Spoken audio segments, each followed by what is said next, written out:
नमस्कार दोस्तों, welcome to सहयोग एकेडमी। दोस्तों, आज हम एक इम्पॉर्टेंट टॉपिक पंचायती राज पर व्यवस्था करने जा रहे हैं। पंचायती राज की जो बात है, पंचायती राज की बात करने से पहले एक आपको शब्द याद रखना होगा जिसका नाम है विकेंद्रीकरण। विकेंद्रीकरण विकेंद्रीकरण की अवधारणा क्या है दोस्तों? कि आप लोग देखते हैं कि जब भी कोई सत्ता में पावर में होता है, चाहे प्राचीन काल में हो, चाहे आधुनिक काल में हो, चाहे किसी भी काल में, मध्य काल में आप देखते हैं तो सारी पावर्स जो है एक आदमी के पास सेंट्रलाइज्ड हो जाती हैं, अर्थात केंद्रित हो जाती हैं, जिसे क्या बोलते हैं, केंद्रीकरण। और वो पावर को सारे लोगों में डिस्ट्रीब्यूट करना, सबको एक पावर का थोड़ा थोड़ा हस्तांतरित करना, ये क्या हो जाता है, डिसेंट्रलाइजेशन, विकेंद्रीकरण हो जाता है। तो विकेंद्रीकरण की अवधारणा को लागू करने के लिए जो स्थानीय स्वशासन की बात कही गई है वो महत्वपूर्ण होती है। तो स्थानीय स्वशासन क्या है?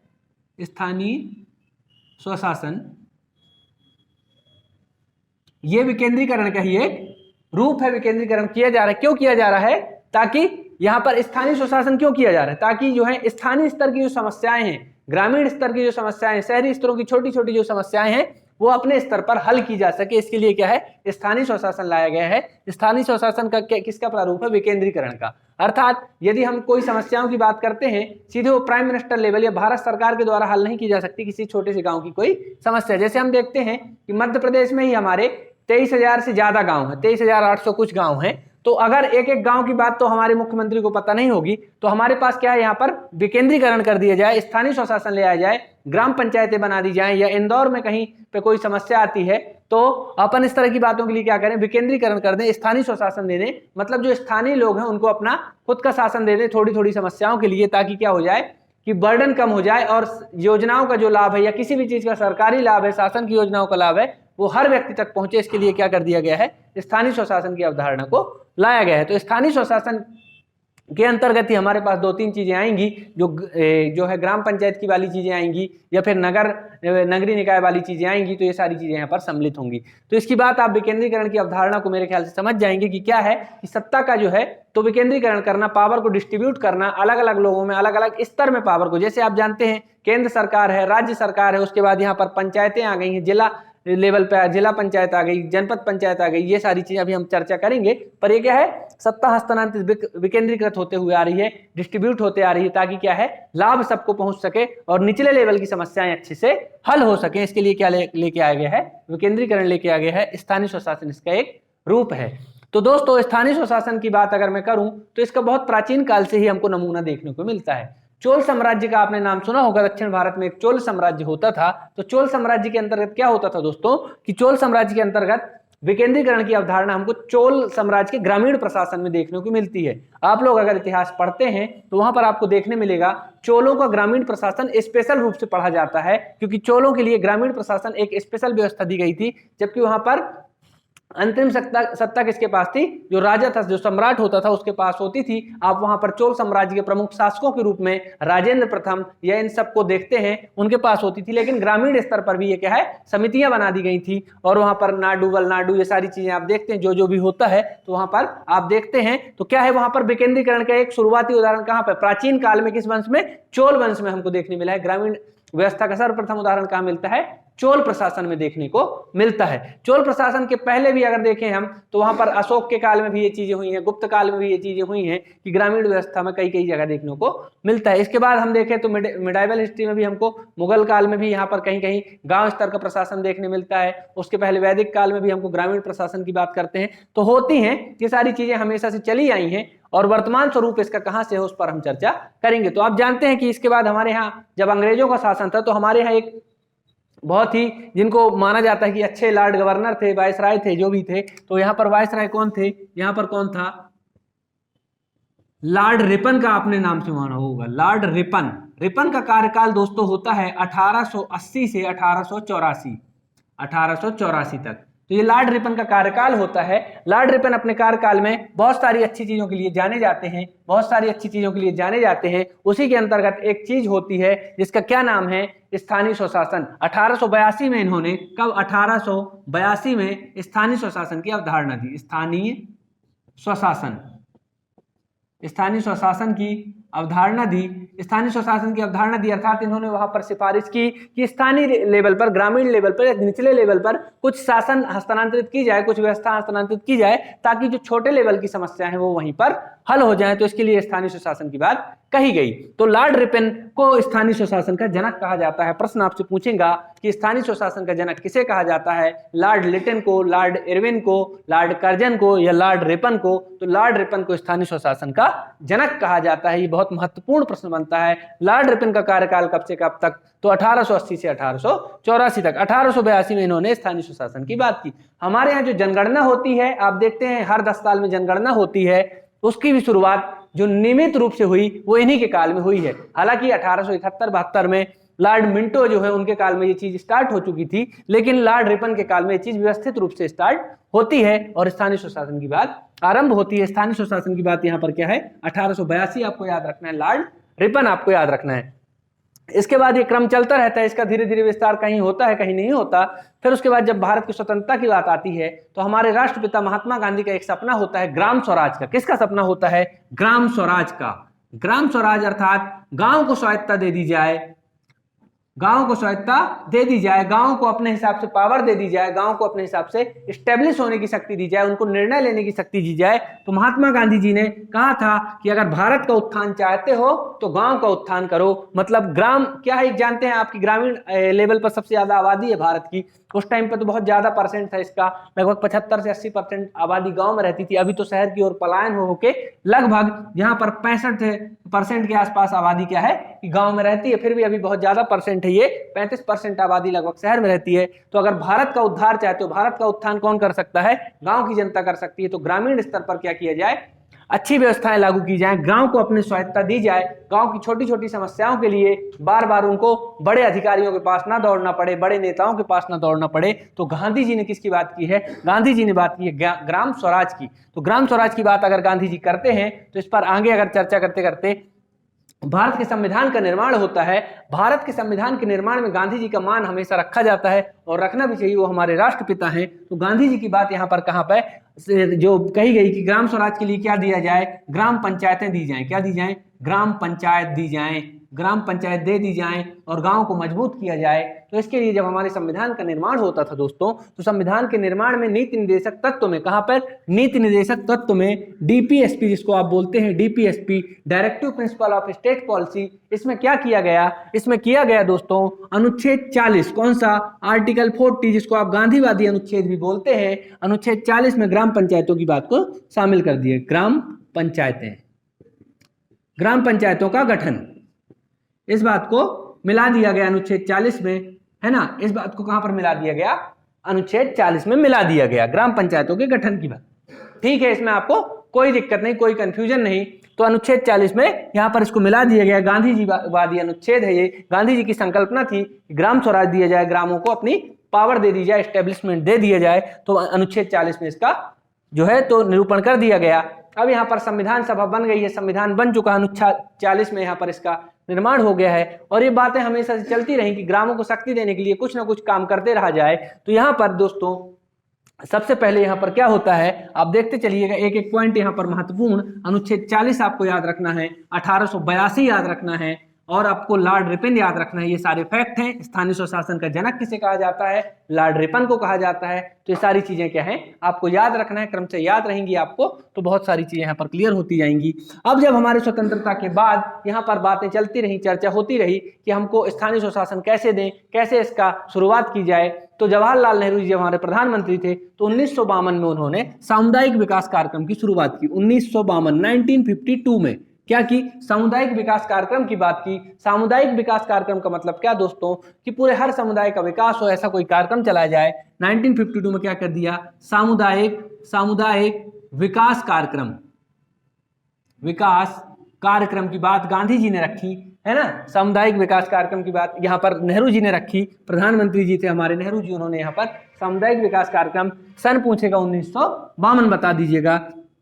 1953 में इसका नाम बदल कर दिया गया। जब इसने अच्छे से कार्य किया तो राष्ट्रीय विकास नीति कर दिया गया, राष्ट्रीय विकास नीति कर दिया गया। ठीक है, नीति कर दिया गया। तो यहाँ पर ये दोनों चीज याद रखना है आपको कि सामुदायिक विकास कार्यक्रम की शुरुआत कब होती है दोस्तों, तो सामुदायिक विकास कार्यक्रम की शुरुआत होती है 1952 में। अब ये सामुदायिक विकास कार्यक्रम का काम क्या है दोस्तों, कि ग्रामीण स्तर पर चीजों को लागू करवाना ये सामुदायिक विकास कार्यक्रम का काम है, ताकि सारे समुदाय का विकास हो, सबका विकास हो, ठीक है ना। तो ये सारी अवधारणा पहले से चली आ रही है कि सबका विकास हो, हर इंसान का विकास हो, क्योंकि यहाँ पर गांधी जी का भी सपना था और जो हमारे यहाँ सरकार स्टैब्लिश हुई थी, जो हमारे यहाँ संविधान सभा थी, वो भी ऐसे लोग थे जो चाहते थे कि एक उत्थान पूर्ण भारत का निर्माण हो, एक अच्छे भारत का निर्माण हो। तो ये सारे कार्यक्रम वहां पर संविधान में कहीं ना कहीं से निहित कर दिए गए थे पहले से ही। जैसे आप अनुच्छेद 40 देखते हैं, वो क्या है, अनुच्छेद 40 कब बन गया होगा, जब संविधान निर्माण हुआ होगा 1946-47 के समय पे, और वहां पर 1949 में जब कंफर्म हुआ होगा, लेकिन लागू कब होता है वो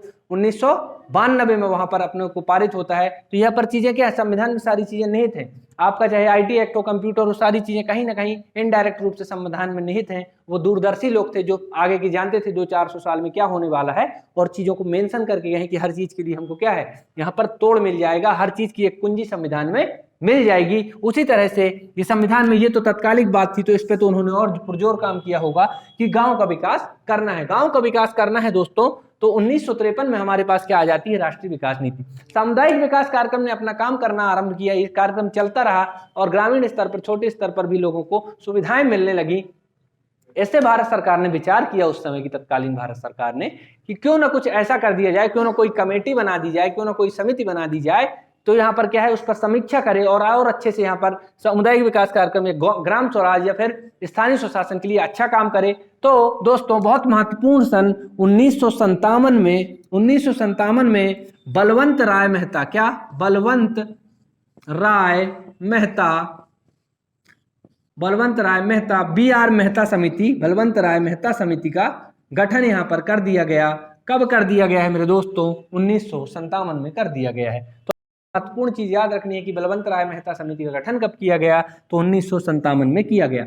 बलवंत राय मेहता जी की समिति का गठन इसलिए किया गया ताकि ये चीज अवलोकित की जा सके, ये चीज देखी जा सके कि हम सामुदायिक विकास कार्यक्रम को जो चल रहा है, ये अच्छा काम कर रहा है, इसको और कैसे आगे बढ़ा सकते हैं और कैसे स्थानीय स्वशासन या पंचायतों का गठन, ये ग्राम स्तर पर चीजों को लागू कर सकते हैं। पंचायतों की बात तो अनुच्छेद 40 में पहले से ही कर दी गई थी, ठीक है। तो बलवंत राय मेहता समिति का गठन कब हुआ, 1957 में हुआ, ठीक है। बलवंत राय मेहता समिति जी ने पूरे भारत में समीक्षा की। यहाँ पर इनकी समिति के साथ सदस्य भी रहे होंगे, जो भी सदस्य थे, इन्होंने सबके साथ समीक्षा की और देखा चीजों को। और मार्च दिमाग याद रखिएगा कि मार्च 1959 में इन्होंने अपनी रिपोर्ट प्रस्तुत की। क्या की, रिपोर्ट प्रस्तुत की। ये सन और सारी चीजें, समिति का गठन कब होता है, 1957 में। गठन कब होता है, 1957 में। और रिपोर्ट कब प्रस्तुत करते हैं, मार्च 1959 में अपनी रिपोर्ट ये प्रस्तुत करते हैं, ठीक है दोस्तों। तो ये क्वेश्चन है, अपनी रिपोर्ट देते हैं कि भाई ऐसे ऐसे लागू कर सकते हैं, ये चीजें हो सकती हैं।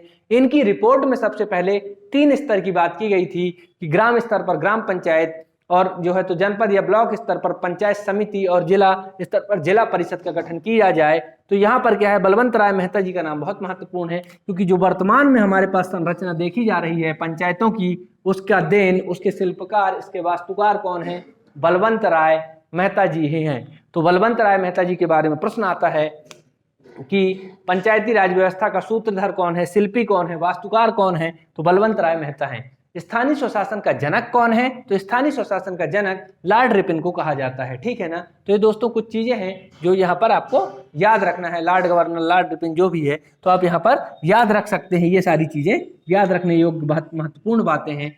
अब 1959 में इनकी रिपोर्ट आ जाती है दोस्तों। इनकी रिपोर्ट में क्या बात कही जाती है कि पंचायतों को 3 स्तर पर लागू कर दिया जाए। आपको तीनों स्तर भी पता है, ग्राम स्तर पर ग्राम पंचायत, फिर यहाँ पर मंडल स्तर पर या जनपद स्तर पर, जो भी आप समझना चाहे, तो पंचायत समिति, और जिला स्तर पर जिला परिषद का गठन कर दिया जाए, ठीक है। इनकी रिपोर्ट की बात को माना गया और यहाँ पर इनकी रिपोर्ट को सितंबर 1959 में लागू कर दिया गया और ये काम इसका चालू हो गया कि अब लागू कर दिया गया, इस रिपोर्ट के आधार पर काम किया जाए। और सितंबर 1959 में ये काम लागू चालू हो गया। और यहाँ पर कब हो गया, यहाँ पर 2 अक्टूबर 1959 को महत्वपूर्ण देश, जब यहाँ पर नागौर कहाँ है, राजस्थान में, नागौर राजस्थान के नागौर में हमारे प्रधानमंत्री पंडित जवाहरलाल नेहरू जी द्वारा सबसे पहले यहाँ पर क्या है, पंचायती राज को यहाँ पर लागू किया गया। यहाँ पर क्या कर दिया गया, पंचायती राज को लागू किया गया। कहाँ पर, नागौर में पंचायती राज को लागू किया गया। ठीक है, 2 अक्टूबर 1959 को पंडित जवाहरलाल नेहरू जी द्वारा राजस्थान के नागौर से पंचायती राज की शुरुआत कर दी गई। और यहाँ पर ये पहला गांव का नाम है यहाँ पर कोई सा, उसको आप याद रखेंगे, कमेंट बॉक्स में आप बता सकते हैं कि उस गांव का नाम क्या था। तो 2 अक्टूबर 1959 को ये बात आगे बढ़ती है और इस बात के थ्रू यहाँ पर चीजें चलती जाएंगी धीरे धीरे कि कैसे यहाँ पर अब आगे चल के और भी समितियों का निर्माण होगा और समीक्षा की जाएगी कि हम कैसे कैसे इन चीजों को लागू कर सकते हैं। इसी क्रम में आगे चल के दोस्तों 1977, आपको डेट याद रखना है 1977, जहां पर अशोक मेहता समिति का गठन होता है। किसका गठन होता है? अशोक मेहता समिति का गठन होता है। यहाँ पर समितियों के नाम आप सारे याद रखेंगे, बहुत महत्वपूर्ण है, एग्जाम में सीधे पूछे जाते हैं। कौन सा है? यहाँ पर बलवंत राय मेहता समिति, बलवंत राय मेहता, ये कब गठित हुई है? 1957। इसके बाद अशोक मेहता, अशोक मेहता, ये कब गठित होती है? 1977।